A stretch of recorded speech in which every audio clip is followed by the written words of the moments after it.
Hey chat, how are you? Sighs remorsefully. So, watched the new Superman, and it was just disappointing. There was just nothing for me to hang on to, man.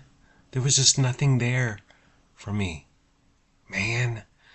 So, leading up to it, the reviews, the YouTubers, the critics, whatever.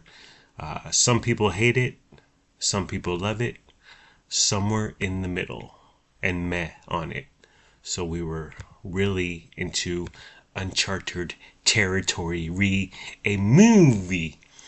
But a lot of the Superman chatter, a lot of YouTube critics, the ones I follow, John Campea, Chris Stuckman, Dan Murrell, and Jeremy Johns, really fond of the Reeve movies, the Superman movies from way back, from the early 80s, late 70s. I couldn't tell you one thing about them. I watched them because I was a little boy, but I couldn't tell you anything about them other than in one of them, the bad guys, well, it was two bad guys and one bad girl. They dressed in all black leather. One was angry.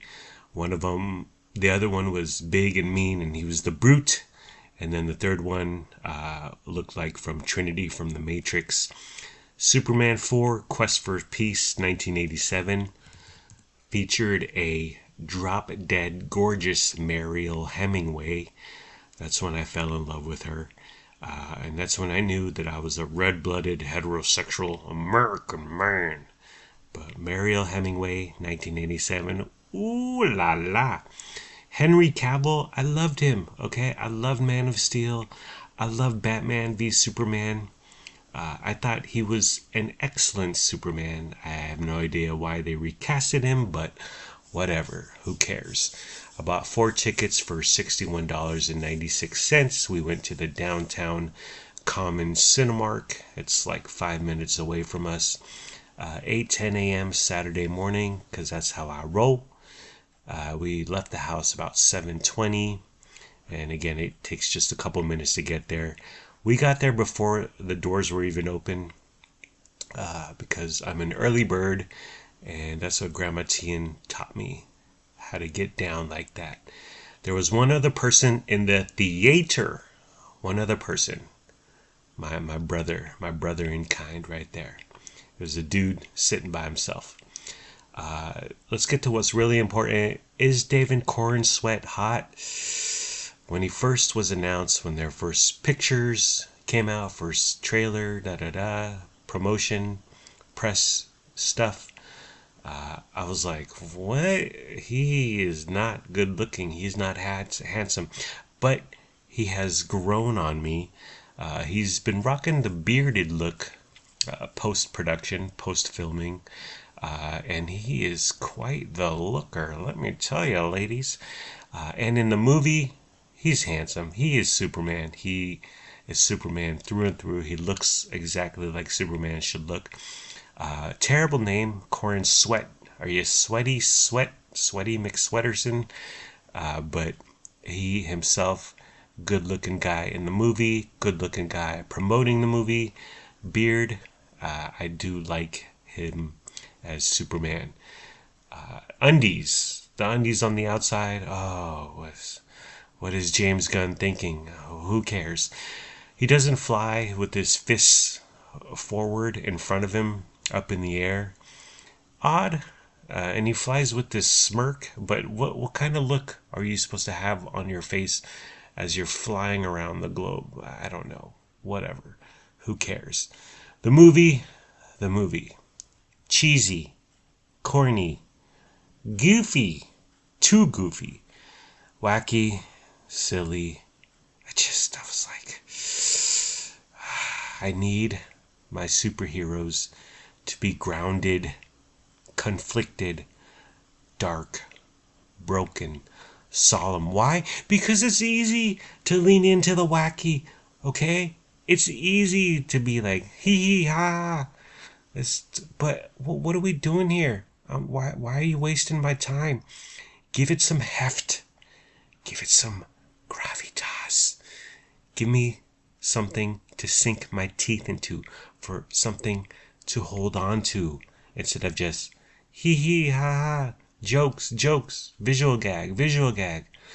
Whatever. Then I don't care. There's nothing to grab me. There's no hook. There's nothing there for me, man. The script is weak. I was left for wanting. The plot is all over the place. There's too much going on. Too many characters. James Gunn is a vibe, okay? And if you like that vibe, then that's great. But Guardians and Peacemaker and the Suicide Squad reboot, he has a style, and the visuals, of course, he can do, and he can do the grand spectacle, but it's too okay. It's too comedy, too much funny, too many attempts at being funny, too much humor, where I'm like, okay, there's just, what's going on? What are we doing?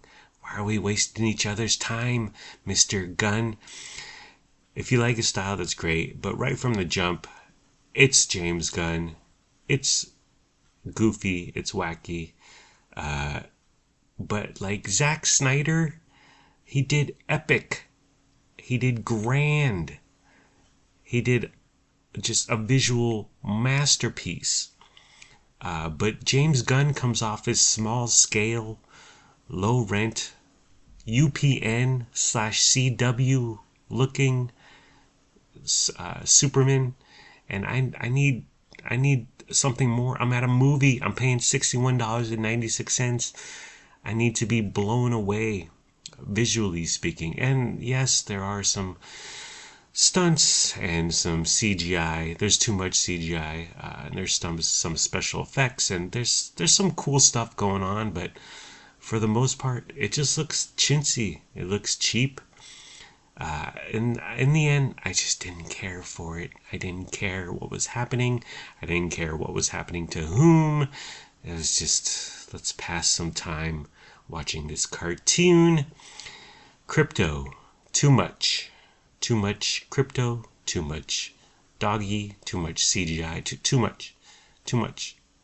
Distracting. It takes me out of the movie. I'm like, how long do we have to watch this cartoon pant and jump around and bob and weave? Whatever. Fake dog, fake movie. Superman is too nice, okay? He saves a squirrel. And then in another part of the movie, this big kaiju thing, the Justice Gang, or whatever they're called, they kill the big bad monster. And Superman's like, we could have taken him to a zoo. We could have taken him to a lab and studied him. I was like, okay, David Corn Sweat. Is that really what we're doing here? At the end of the movie, his sister came in cursing, unruly, and drunk, and David Cornsweat was just like, that's my sister. It was like, okay, you're not. She shows zero respect, and you're not gonna come back at her and tell her to simmer down now. I was like, okay. Superman admits to torturing a world leader, pushing a cactus into him, or him into a cactus, unclear. And I was like, wait, you're the nice guy, but you're pushing a cactus into a man, okay? And then the sun heals him, okay, whatever. But he's always in the sun. It's for most of the movie. So at the very beginning of the movie, he gets beat up and he's on the ground. He's like, I can't breathe. And Crypto comes, saves him, whatever. And then his andro bots or whatever push him up to the sun. And he goes, I'm getting healed. And it's like, well, you were outside in the snow. The sun was shining. Well, why weren't you healing? Just laying there on the ground. I don't know. Lex Luthor, not scary. Nicholas Hoult, not scary. He does this tactic James Gunn came up with, where everything's remote. He's got drones, and he fights remotely. He has a couple baddies, henchmen or whatever, and he has moves programmed into them so they can fight Superman. So he'll be yelling via speakerphone, Bluetooth or whatever. Superman, like, Superman, you suck, 31B, and then his bad guy superhero opponent, villain, whatever, will do a 31B move, and he goes, yeah, I really hate you, Superman, 19A, pow pow. Yeah, Superman, you're going down, man, 62B, and you're just like, okay, is this what you came up with, James Gunn? Is this what you're doing to our DC studios? The plot, so about halfway through the movie, it's found out that this videotape from his parents, which the second half was corrupted, but he would watch the first half because they'd be like, hey, we love you, Kal-El, or whatever your name is. But they make whatever Simon Pegg does in Mission Impossible, they make the second half of the tape better, and it's played clear. And it turns out his parents said, go conquer Earth and have a harem with a bunch of women. And so instantly public opinion turns on him, and you're like, okay, like, because his parents said this 3 centuries ago, and he's been nothing but a standout citizen and has saved millions of people and is an all-around nice guy. But because Bradley Cooper says, get yourself some whores, then the public, everyone's mad at him. Suddenly he's a bad guy. I was like, okay, this is your plot twist. This is what you're doing as crucial to the story, James Gunn. Okay, whatever. There were 2 post-credit scenes which I didn't stay for because I'm a grown-up, okay? I'm an adult man. I'm a grown-ass man, and I had to pee really bad, but I don't stay for no post-credit scenes, okay? And I look down on you if you do. 90 minutes in, finally, here's the positive. 90 minutes in, finally there was some resonance. He's hanging out with his dad, and they really have a heart-to-heart, and I was like, okay, this is good stuff. But it took 90 minutes, and then it was back to pow pow, choo choo, pew pew. So I was just like, okay, whatever. But the dad, the mom, excellent, done very, very well. So there were critics of the movie saying it's not canon, or it violates canon, or there is no canon, or Diane canon, one of those. And my wife, Carolyn Nicholas, has issued a press release statement, which I am to read on this podcast right now. I, Carolyn Nicholas, being of sound and sorry, honey. I, Carolyn Nicholas, being of sound mind and body, would like to say fuck you and the canon you wrote in on. Wow. All right, honey. Nice take. She enjoyed the movie. She loved the movie. She thought she had a great time. So we agree to disagree.